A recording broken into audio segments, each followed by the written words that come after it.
ماوەی چەند ڕۆژێکە چەکدارانی عەسایبی ئاهلی حەق لە سنووری خورمات و جوموجۆڵیان هەیە و چەند چەکدارێکیان ناردووەتە ناو مزگەوتی وەها بۆ ئاڵای حاشتی شەعبیان لە سەر منارەی مزگەوتەکە هەڵکردووە.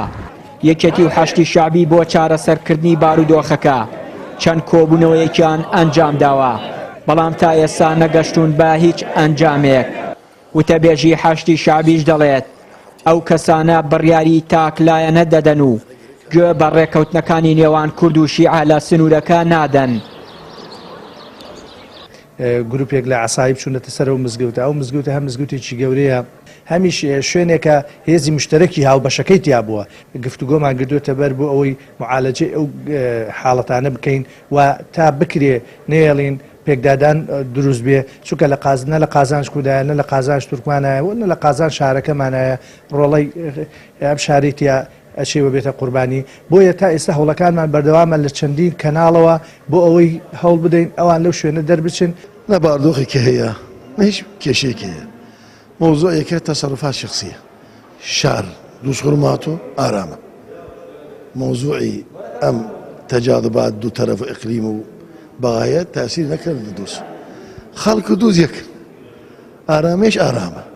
بەڵێ تەسەڕفاتێکە لەمرە شخصیە، نە حزبایەتیە، نە پێشمەرگە و حەشدیە، نە سیاسی و مەکتەبەکانە، نە شخصیە و دیاریش هەیە.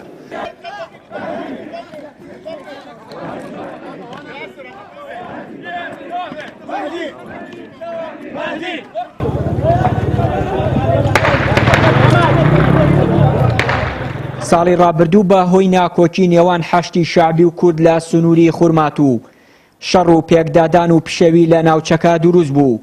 بە هۆیەوە ژمارەیەک کەس شەهید و بریندار بوون. هاوکات کۆمەڵی ئیسلامیش هەوڵی هێورکردنەوەی بارودۆخەکە دەدات و داوا لە هاوڵاتیانی کورد دەکات ئارامی ناوچەکە بپارێزن و دان بە خۆیاندا بگرن.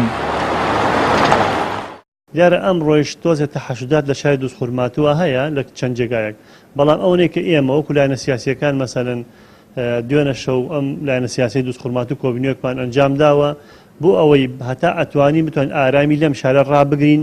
ئێمە لایەنە سیاسیەکان لە شاری دووس خورماتوە هەتا بتوانین هێورکردنەوەی خەڵک و ئارامی خەڵک ڕائەگرین و داواکارین لە خەڵکی دووس خورماتوو هەتاکو دوای 25 مانگ هەتا ئەتوانن دگان بەخۆیانە بگرن و ئەو خەڵکانەی خۆمان هێورەکەین نایڵین ئینشاڵڵا کێشە و گرفت دروستکە لە بەرەوەی کێشە و شەڕ لە مەسلحەتی هیچ کەسێک نییە، هەم ئێمە و هەم ئەوانیش.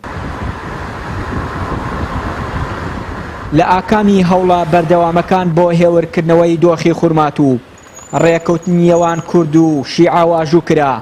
هەرچەندە تا ئێستا لە دوای ڕێکەوتنەکە حەشتی شەعبی چەندین پێشێلکاریان ئەنجام داوە، بەڵام کوردانی بە خۆی داگرتووە و ڕێگەی نەداوە کورد ببێتە هۆکاری دروستبوونی کێشە و هەڵوەشاندنەوەی ڕێکەوتنی نێوان کورد و شیعە. چیانووری کەناڵی ئاسمانی پەیام، خورمات و